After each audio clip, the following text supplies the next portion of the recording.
Hello student, तर मागच्या लेक्चरला आपण मुवमेंट ऑफ इनर्शिया हा चॅप्टर आपण पाहिलेला आहे. ह्या लेक्चरला आपण तिसरा चॅप्टर चालू करतो आहोत, mechanical properties and elastic constant. तर हा चॅप्टर आपण चालू करतो आहोत. तर बऱ्यापैकी मेकॅनिकल प्रॉपर्टीज ह्या तुम्हाला माहिती आहेत, हे पहिल्या लेक्चरला आपण झालेलं आहे. तरीसुद्धा आपण रिवाईज करूया मेकॅनिकल प्रॉपर्टीज कोणत्या कोणत्या आहेत. So what is mechanical properties? Mechanical properties ह्या कशा डिराईव्ह होतात किंवा कशा आलेल्या आहेत? जेव्हा एखाद्या मटेरियलवर आपण एक्सटर्नल फोर्स किंवा एक्सटर्नल लोड अप्लाय करतो, तेव्हा ज्या प्रॉपर्टी आपल्याला मिळतात त्याला आपण म्हणतो मेकॅनिकल प्रॉपर्टीज. म्हणजे ह्याच्यामध्ये एक्सटर्नल फोर्स किंवा लोड आपण ह्याच्यामध्ये त्याचा इफेक्ट आपण पाहत असतो आणि त्याच्यावरनं ज्या प्रॉपर्टी आलेल्या आहेत त्याला आपण म्हणतो मेकॅनिकल प्रॉपर्टीज. ओके, तर ह्यामध्ये जी पहिली प्रॉपर्टी आहे ती पहिली प्रॉपर्टी म्हणजे strength. So what is strength? बघा, एखाद्या मटेरियलचं स्ट्रेंथ ही प्रॉपर्टी म्हणजेच काय? स्ट्रेंथ म्हणजेच काय की एखाद्या मटेरियलमध्ये जेव्हा आपण किंवा एखाद्या मटेरियलवरती जेव्हा आपण एक्सटर्नल लोड अप्लाय करतो तेव्हा तो जो लोड आहे तो त्या मटेरियलनं फेल्युअर न होता सहन करणे, ह्या प्रॉपर्टीला आपण म्हणतो स्ट्रेंथ.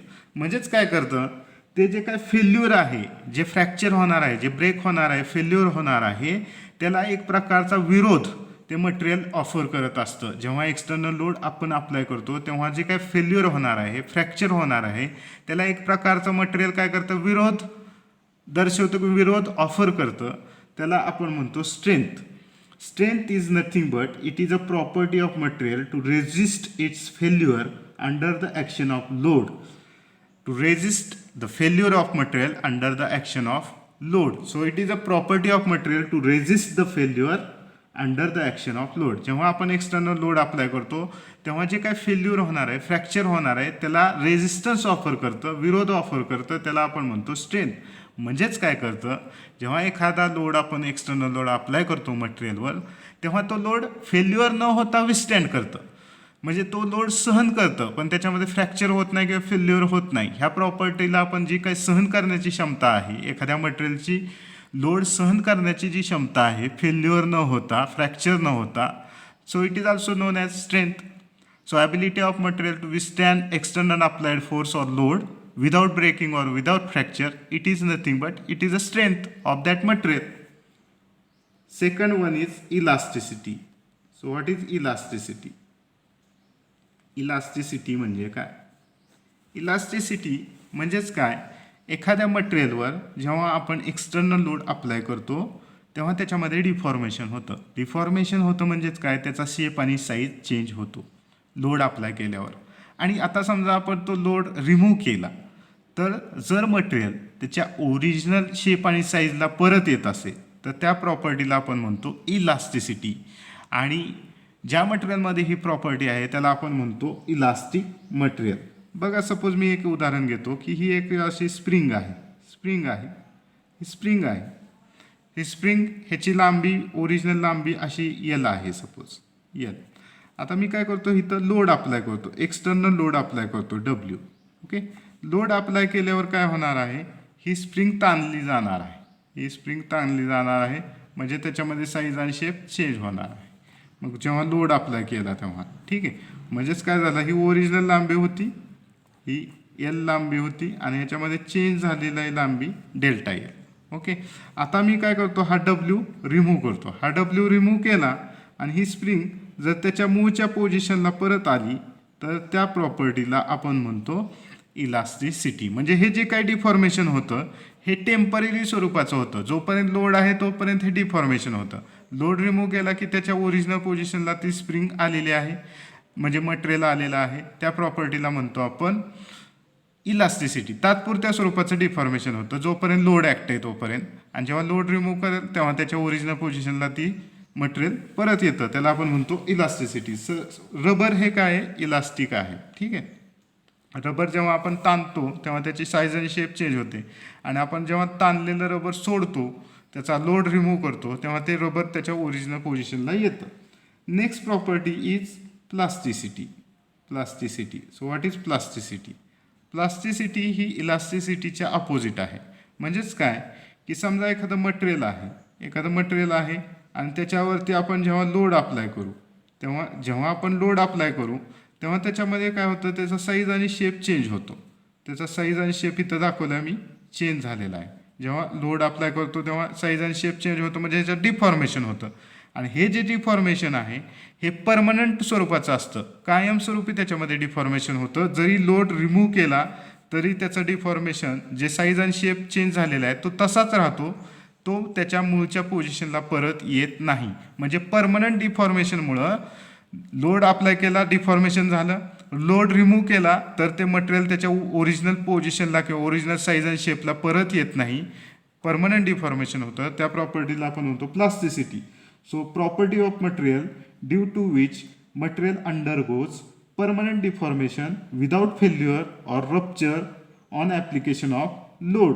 तर ह्याच्यामध्ये परमनंट डिफॉर्मेशन होतं, त्याला आपण म्हणतो plasticity. Next property is ductility. So what is ductility?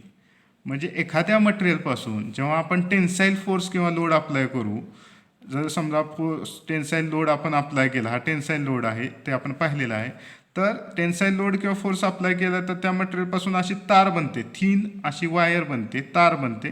त्या प्रॉपर्टीला आपण म्हणतो ductility. So ductility is property of material due to which it can be drawn into thin wires on application of tensile force. Rupture न होता, fracture न होता त्याच्यापासून tensile force apply केल्यावर तार तयार होते, त्या प्रॉपर्टीला आपण म्हणतो डक्टिलिटी. कॉपर, ॲल्युमिनियम, टीन, सिल्वर, ब्रास हे त्याचे किंवा माइल्ड स्टील ह्याच्या तारा तुम्ही पाहिलेल्या आहेत, हे डक्टाईल मटेरियलचं उदाहरण आहे. Next is मॅलिएबिलिटी. मॅलिएबिलिटी म्हणजेच काय की एखाद्या मटेरियलपासून पत्रा बनवता येणे. Ability or property of material by virtue of which it can be rolled into thin sheets without fracture when it is hammered. बघा, एखादं समजा मटेरियल आहे, ह्याच्यावर हॅमरिंग केलं म्हणजे कॉम्प्रेसिव्ह फोर्स अप्लाय केला तर ह्याच्यापासून काय होतं, एक थिन असं म्हणजे शीट तयार होतं, असा पत्रा तयार होतो.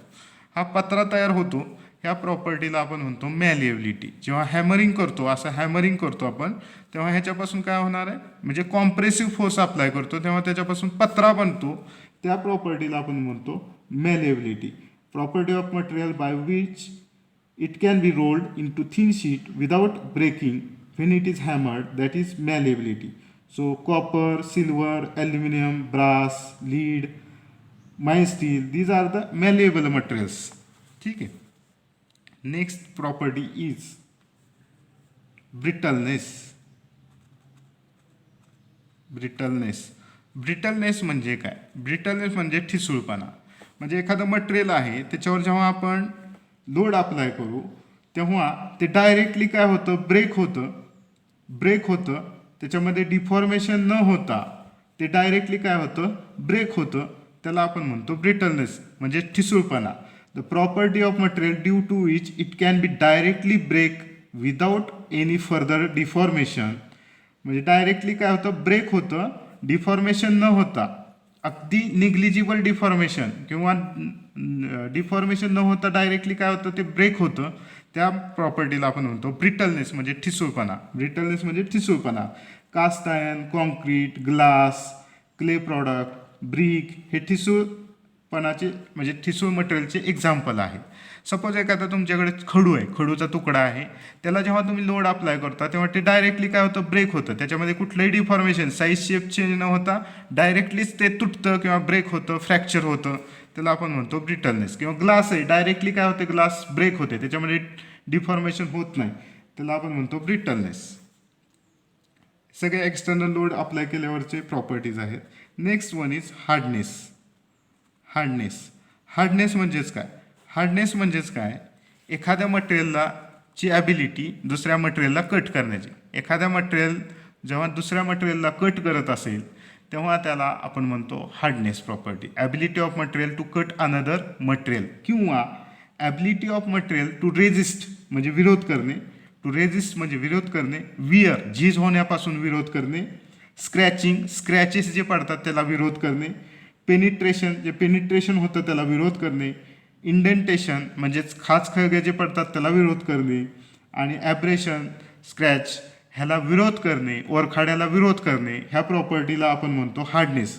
So hardness is ability of material to resist wear म्हणजे झीज होणे, स्क्रॅचिंग, ॲब्रेशन, कटिंग और indentation, that is penetration. It is called as hardness. Next one is toughness. Toughness म्हणजेच काय, जी एनर्जी मटेरियलनं फ्रॅक्चर होण्यापूर्वी, फेल्युअर होण्यापूर्वी ॲब्झॉर्ब केलेली आहे त्या अमाऊंट ऑफ शॉक एनर्जीला आपण म्हणतो toughness. So toughness is nothing but it is amount of shock energy absorb by the material before its failure take place. Failure होण्यापूर्वी जे काही एनर्जी, शॉक एनर्जी मटेरियलनं ॲब्झॉर्ब केलेली आहे त्याला आपण म्हणतो टफनेस. आता आपल्याला Izod and Charpy impact test ह्याच्यामध्ये आपण टफनेस किंवा इम्पॅक्ट स्ट्रेंथ आपण प्रॅक्टिकलला मेजर करणार आहोत. त्याच्यामध्ये टफनेस तुम्हाला कळेल. जी काही शॉक एनर्जी मटेरियलने ॲब्झॉर्ब केलेली आहे फेल्युअर होण्यापूर्वी त्याला आपण म्हणतो toughness. Okay. Next property is stiffness. Stiffness stiffness stiffness म्हणजेच काय, resistance of material to elastic deformation under the action of external load. जेव्हा एक्सटर्नल लोड ॲक्ट होत असेल तेव्हा मटेरियलनं इलास्टिक डिफॉर्मेशन होण्यासाठी जो काही विरोध, इलास्टिक डिफॉर्मेशनला जो काही विरोध केलेला आहे, resistance of material to elastic deformation, elastic डिफॉर्मेशनला जो काही रेजिस्टन्स ऑफर केलेला आहे, resistance of material to elastic deformation under action of external load, that is stiffness. आता जर टेन्साईल लोड स्ट्रेस असेल किंवा कॉम्प्रेसिव्ह स्ट्रेस असेल तर degree of stiffness it is indicated by modulus of elasticity capital E, and in case of shear stress it is indicated by modulus of rigidity. हे आपण नंतर पाहणार आहोत मॉड्युलस ऑफ रिजिडिटी म्हणजे काय. तर स्टिफनेस म्हणजे एवढं लक्षात घ्या, the resistance of material to elastic deformation under the action of external load. Elastic डिफॉर्मेशनला रेजिस्टन्स ऑफर करण्याची जी काय प्रॉपर्टी आहे त्याला आपण म्हणतो stiffness. Next property is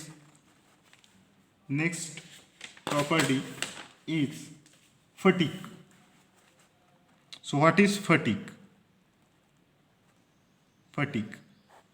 fatigue म्हणजेच काय, localize and structural damage that occur in a material when it is subjected to repeated loading condition or cyclic loading condition or fluctuating loading condition. म्हणजे एखादं material आहे तर localise किंवा structural असं damage होतं जेव्हा ते रिपीटेड किंवा सायक्लिक लोडिंग कंडिशन असेल किंवा रिपीटेड लोडिंग कंडिशन असेल सारखं, तर त्याच्यामध्ये जे काही स्ट्रक्चरल डॅमेज होतं त्याला आपण म्हणतो fatigue. Okay. Next property is creep. So what is creep? Creep म्हणजेच काय, slow and progressive deformation of material under constant stress with time, that is known as creep. Slow and progressive deformation of material under constant stress with time, that is known as creep. म्हणजे एक slow आणि एक progressive म्हणजे एकाच डायरेक्शननं deformation होतं under constant stress constant आहे म्हणजे load constant आहे, विथ टाईम ठराविक टाईम नंतर ते हळूहळू त्याचं एका डायरेक्शननं काय होतं, स्लो आणि प्रोग्रेसिव्ह डिफॉर्मेशन होतं with time under constant stress असताना त्याला आपण म्हणतो क्रीप. ही प्रॉपर्टी आपण त्याला म्हणतो. Next property is resilience. तर रेझिलियन्सला आपण स्ट्रेन एनर्जी म्हणतो, हे आपण नंतर डिटेलमध्ये पाहणार आहोत. So resilience is when a body is made up of elastic material and it is loaded within elastic limit, the energy stored in it is known as resilience or strain energy. म्हणजे एखादी elastic body आहे, elastic मटेरियलपासून body बनलेली आहे आणि ती जेव्हा elastic लिमिटपर्यंत load किंवा त्याच्यावर लोड अप्लाय केला जाईल इलास्टिक लिमिटपर्यंत, तेव्हा इलास्टिक डिफॉर्मेशन होत असताना जी काही एनर्जी त्या मटेरियलने ॲब्झॉर्ब केलेली आहे त्याला आपण म्हणतो स्ट्रेन एनर्जी किंवा resilience. So energy absorb by a material during elastic deformation is known as resilience. किंवा when a body made up of elastic material is loaded within elastic limit, the energy stored in it is known as resilience. तर अशा पद्धतीनं आपण ह्या mechanical property पाहिलेल्या आहेत. ह्या 2 मार्काला परीक्षेमध्ये विचारल्या जातात. ह्याच्या डेफिनेशन आणि ह्याचे जे काही एखाद्या एक्झाम्पल म्हणून विचारलं जातं, तर हे तुम्हाला लक्षात ठेवायचे आहेत. जवळजवळ मी 12 मेकॅनिकल प्रॉपर्टी आज तुम्हाला पाहिलेल्या आहेत किंवा शिकवलेल्या आहेत. ह्या प्रत्येक प्रॉपर्टी तुम्हाला इथं लक्षात ठेवायच्या आहेत. Next concept is factor of safety. So it is a ratio of maximum stress to working stress. हे पण आपण पाहिलेलं आहे जेव्हा आपण सिम्पल स्ट्रेस अँड स्ट्रेन पाहत होतो हा चॅप्टर, तेव्हा आपण हे पाहिलेलं आहे. सो फॅक्टर ऑफ सेफ्टी डिझाईनमध्ये आपल्याला हे लागणार आहे, डिझाईन सब्जेक्टमध्ये. So factor of safety is ratio of maximum stress to working stress. Maximum stress to working stress. Factor of safety is nothing but it is ratio of maximum stress to working stress किंवा ultimate stress. आता maximum stress म्हणजेच काय, आपण stress strain डायग्राममध्ये पाहिलेलं आहे. Ultimate stress, की जास्तीत जास्त स्ट्रेस काय असतो, अल्टिमेट स्ट्रेस. मॅक्सिमम स्ट्रेस म्हणजेच ultimate stress upon working stress. So it is a factor of safety किंवा yield point stress upon working stress. So factor of safety is nothing but it is a ratio of maximum stress to working stress किंवा it is a ratio of ultimate stress to working stress. That is factor of safety. Next concept is flexibility. So flexibility is the ability of material to undergo bending without crack or without failure. So that is flexibility. म्हणजे flexible material म्हणजेच काय, की bending होतं त्या मटेरियलमध्ये, पण त्याच्यामध्ये bending होत असताना त्याच्यामध्ये क्रॅक्स पडत नाहीत किंवा ते मटेरियल फ्रॅक्चर होत नाही, फेल्युअर होत नाही, म्हणजे फ्लेक्झिबल आहे आपण म्हणतो. आणि त्या प्रॉपर्टीला आपण म्हणतो flexibility. Ability of material to undergo bending without crack और without failure, that is flexibility. Okay. आता आपण स्ट्रेनची कन्सेप्ट पण सिम्पल स्ट्रेसेस अँड स्ट्रेनमध्ये पाहिलेले आहे. त्यामध्ये लिनियर स्ट्रेन पाहिलं होतं आणि लॅटरल स्ट्रेन पाहिलं होतं. लिनियर स्ट्रेन म्हणजेच काय, change in length upon original length. So that is original length, that is linear strain. So what is linear strain, change in length upon original length म्हणजेच काय, delta L upon L. So linear strain is change in length upon original length. Okay. आता next आहे lateral strain. हे पण आपण पहिल्या chapter म्हणजे आपण सिम्पल स्ट्रेस अँड स्ट्रेनमध्ये पाहिलेलं आहे. लॅटरल स्ट्रेन म्हणजेच काय, लॅटरल स्ट्रेनमध्ये बघा, ही समजा आपली ही बॉडी आहे, अशी बॉडी आहे आपली. इथं जेव्हा तुम्ही फोर्स अप्लाय करतात तेव्हा ह्याचं चेंज, ही जी लेंथ आहे, जी लेंथ चेंज झाली समजा, तर त्यामध्ये आपण म्हणतो लिनियर स्ट्रेन. पण हे जे लॅटरल डायमेन्शन असतात, म्हणजे हे काय जे लॅटरल डायमेन्शन आहे, म्हणजे ही जी विड्थ आहे किंवा ही थिकनेस आहे, विड्थला मी बी म्हणतो, सपोज ही बी आहे, विड्थ बी आहे, ही थिकनेस टी आहे.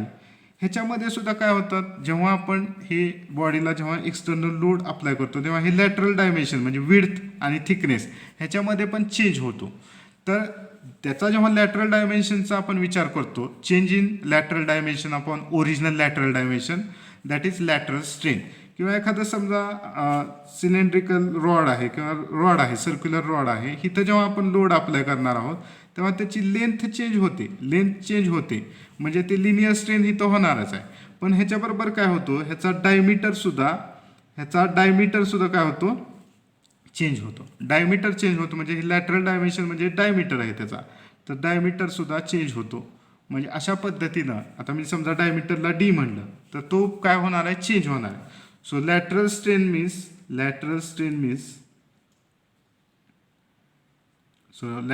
Is change in lateral dimension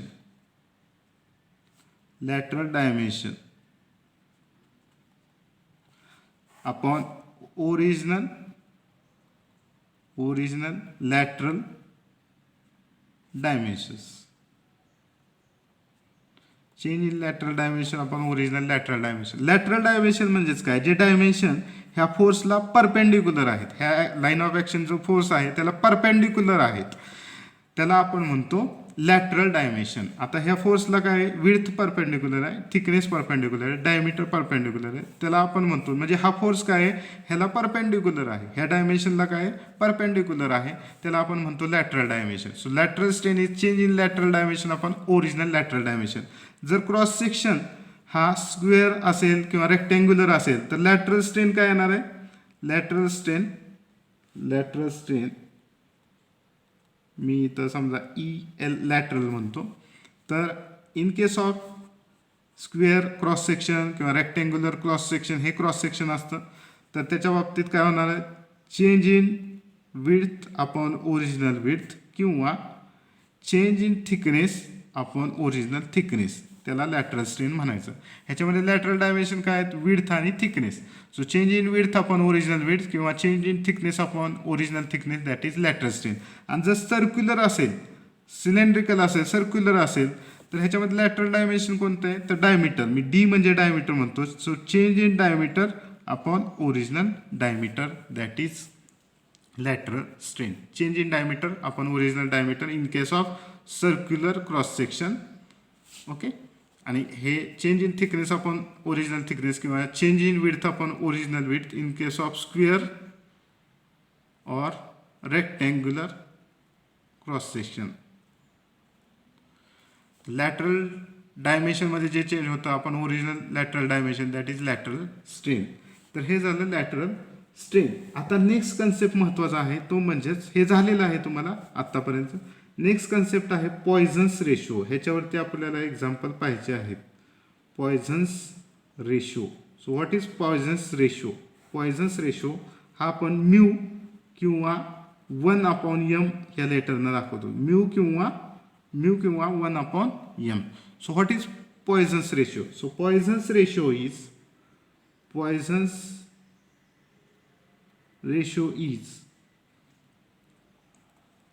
is it is a ratio of lateral strain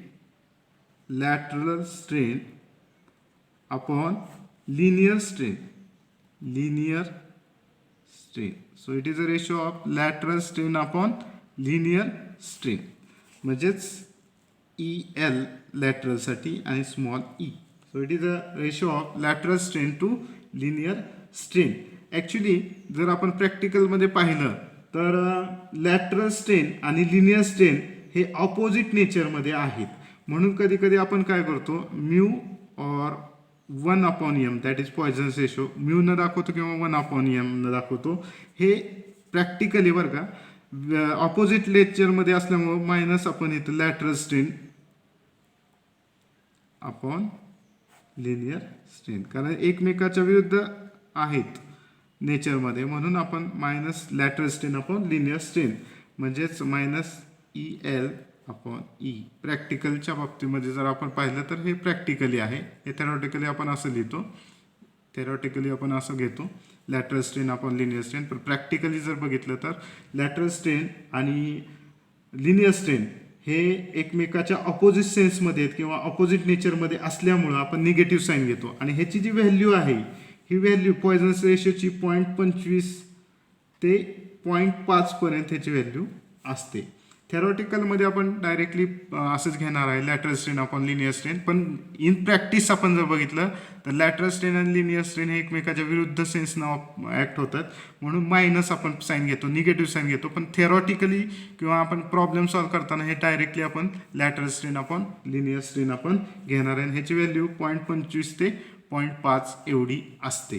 तर पॉयझन्स रेशो लक्षात घ्या. It is a ratio of lateral strain to linear strain. Okay.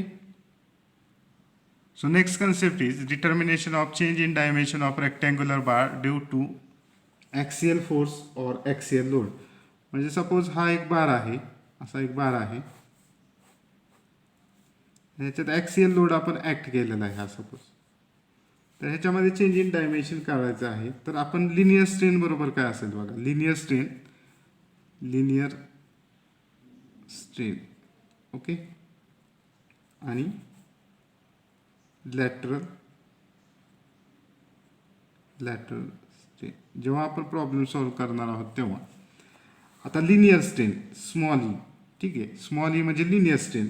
आता small E म्हणजेच काय, change in length upon original length, linear strain. Okay, so linear strain is change in length upon original length. आता हा P हा force ॲक्सिली आपल्याला केलेला आहे. आता आपल्याला माहिती आहे डेल्टा एल बरोबर काय असतं, पी एल ॲक्सियल कंडिशनच्या बाबतीत P L upon A E.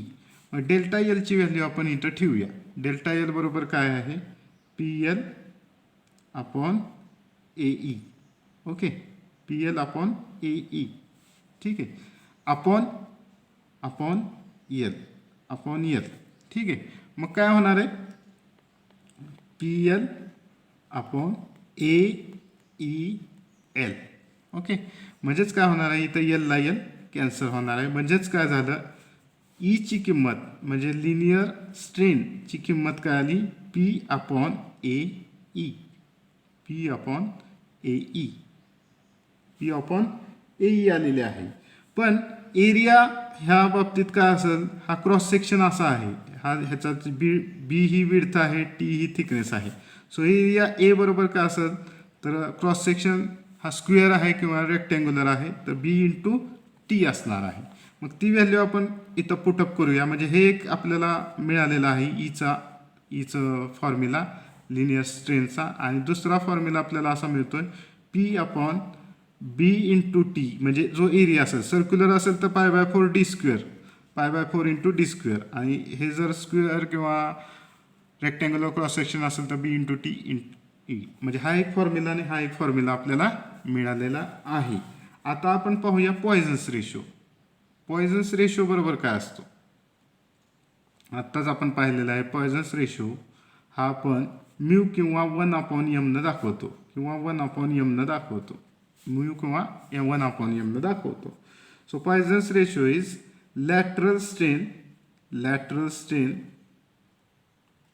Upon linear strain. So Poisson's ratio is lateral strain upon linear strain, म्हणजेच ई एल लॅटरल स्ट्रेनसाठी आणि small E. So E L बरोबर लॅटरल स्ट्रेन बरोबर mu into small E. तर हा एक formula आपल्याला इथं मिळालेला आहे. ई एल बरोबर mu into small E. Mu म्हणजेच पॉयझन्स रेशो आणि स्मॉल ई म्हणजेच लिनियर स्ट्रेन. आता ही लिनियर स्ट्रेनचे हे 3 फॉर्म्युले तुम्हाला आहेत, 1, 2 आणि 3. मग त्यानुसार तुम्हाला कॅल्क्युलेशन करायचं आहे. पण लॅटरल स्ट्रेन म्हणजेच काय, change in width upon original width किंवा change in thickness upon original thickness. Okay, हा एक फॉर्म्युला लॅटरल स्ट्रेनचा तुम्हाला माहीत असणं आवश्यक आहे. हा एक फॉर्म्युला तुम्हाला प्रॉब्लेम सॉल्व्ह करताना माहीत असणं आवश्यक आहे. जर सर्क्युलर असेल तर change in diameter upon original diameter in case of circular. तर अशा पद्धतीने आपल्याला प्रॉब्लेम सॉल्व्ह करताना हे फॉर्म्युले महत्त्वाचे असतात. ठीक आहे,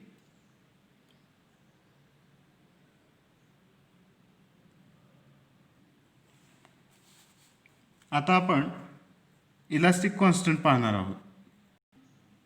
इलास्टिक कॉन्स्टंटमध्ये पहिलं आहे ते म्हणजेच मॉड्युलस ऑफ इलास्टिसिटी किंवा यंग्स मॉड्युलस. आता हे आपल्याला कन्सेप्ट आधी झालेली आहे. तर आपल्याला माहिती आहे within elastic limit stress is directly proportional to strain. So constant of proportionality आपण घेतो कॅपिटल ई, त्यालाच आपण म्हणतो मॉड्युलस ऑफ इलास्टिसिटी किंवा Young's modulus. So modulus of elasticity is nothing but stress upon strain. So within elastic limit the ratio of stress to strain is constant, and that constant of proportionality or that constant is called as modulus of elasticity or Young's modulus. It is represented by capital E. Modulus of elasticity किंवा Young's modulus capital E ने दाखवतो. It is ratio of stress to strain. Okay, आणि ह्याचं unit जे असतं ते Newton पर mm² असतं. म्हणजे स्ट्रेसचं जे युनिट आहे तेच राहणार आहे, कारण स्ट्रेनला युनिट नसतं. तर हे आपण मागच्या लेक्चरला पाहिलेलं आहे. आता नेक्स्ट आपण पाहणार आहोत second elastic constant, modulus of rigidity. तर मॉड्युलस ऑफ रिजिडिटी जे आहे ते आपण जी किंवा सी किंवा एन या लेटरनं आपण दाखवतो. जी किंवा सी किंवा एन या लेटरनं दाखवतो. So modulus of rigidity is nothing but it is a ratio of shear stress to shear strain. So modulus of rigidity is modulus of rigidity is ratio of modulus of rigidity. मी इथं जीच वापरू आपण, G या लेटरनं दाखवूया आपण. Modulus of rigidity G, capital G. It is a ratio of shear stress to shear strain. Shear stress to shear strain. आता शियर स्ट्रेस आपण कशाने दाखवतो, टाऊ, आणि शियर स्ट्रेन कशाने दाखवतो, फाय. ओके, तर it is a ratio of shear stress to shear strain. काही ठिकाणी क्यू, स्मॉल क्यू न दाखवतात शियर स्ट्रेस, आपण इथं टाऊ वापरूया. Shear stress to shear strain. So modulus of rigidity G, capital G किंवा सी किंवा एन या लेटरनं दाखवतो आपण. जी वापरूया. Modulus of rigidity is equal to capital G is equal to shear stress upon shear strain, tau upon phi. So this is a second elastic constant. Next is bulk modulus. हे महत्त्वाचं आहे, लक्षात ठेवा, प्रॉब्लेमसाठी महत्त्वाचं आहे. Bulk modulus आपण के या लेटरनं दाखवतो. So what is bulk modulus? Bulk modulus is a ratio of direct stress to volumetric strain. So bulk modulus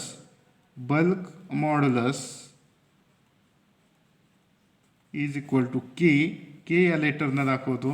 It is a ratio of direct stress upon volumetric strain.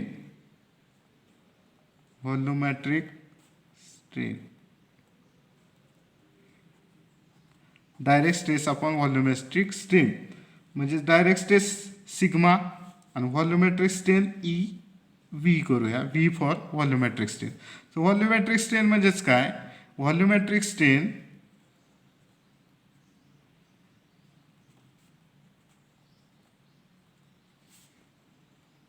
where EV is volumetric strain. So volumetric strain is nothing but it is change in volume upon original volume. Volumetric strain is nothing but it is a change in volume म्हणजे delta V म्हणजे change in volume.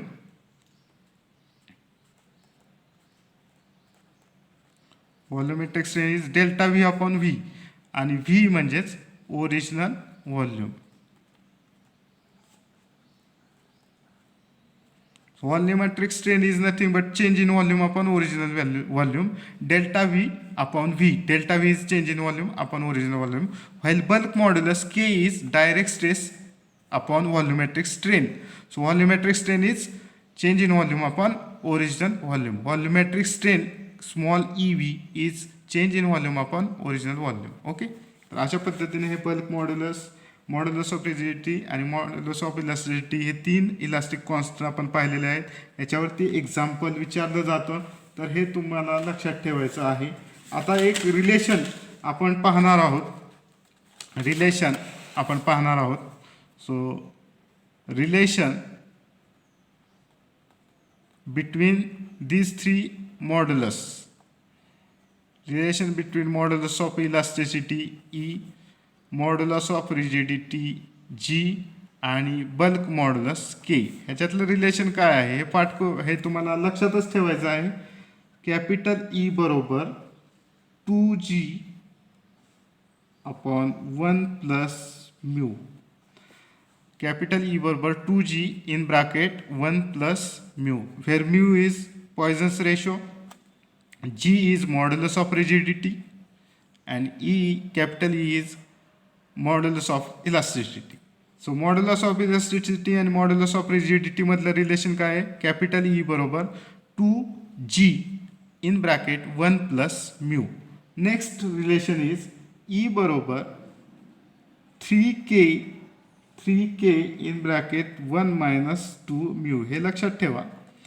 आता याच्यामध्ये capital E म्हणजेच modulus of elasticity, के म्हणजेच bulk modulus, mu म्हणजेच poisons ratio. तर हे पहिलं रिलेशन झालं आणि हे दुसरं रिलेशन झालं. हे जे पहिलं रिलेशन होतं ते मॉड्युलस ऑफ इलास्टिसिटी आणि मॉड्युलस ऑफ रिजिडिटी मधलं होतं, आणि दुसरं रिलेशन जे आहे ते मॉड्युलस ऑफ इलास्टिसिटी आणि बल्क मॉड्युलस मधलं रिलेशन आहे. कॅपिटल ई बरोबर 3K in bracket 1 minus 2 mu. हे 2 रिलेशन लक्षात ठेवा आणि ओव्हरऑल रिलेशन जे आहे ते म्हणजेच E इंटू जी बरोबर 9 kg मायनस 3ke हे ओव्हरऑल सगळ्यांचं तिन्ही इलॅस्टिक कॉन्स्टंटचं तिन्ही मॉड्युलसचं रिलेशन म्हणजेच capital E into capital G बरोबर 9 capital K into G minus 3 capital K into E where K is bulk modulus capital E is modulus of elasticity and capital G is modulus of rigidity. तर हे रिलेशनसुद्धा तुम्हाला लक्षात ठेवायचं आहे प्रॉब्लेमसाठी. हे 3 relation तुम्हाला लक्षात ठेवायचे आहेत in relationship between modulus of elasticity, modulus of rigidity आणि बल्क मॉड्युलस. तर 2 मार्काला वगैरे विचारलं जातं, शिवाय प्रॉब्लेममध्ये पण आपल्याला लक्षात ठेवायचे आहेत. पहिलं जे रिलेशन आहे ते ई आणि जी मधलं आहे, दुसरं जे रिलेशन आहे ते ई आणि के मधलं आहे आणि तिसरं जे आहे ते सगळ्यांचं एकत्र रिलेशन आहे. लक्षात आलं. तर आज आपण इथंच थांबतोय. आज आपण बऱ्यापैकी थेरी पार्ट 3ऱ्या चॅप्टरचा घेतलेला आहे. तर नेक्स्ट लेक्चरला आपण प्रॉब्लेम सॉल्व्ह करणार आहोत.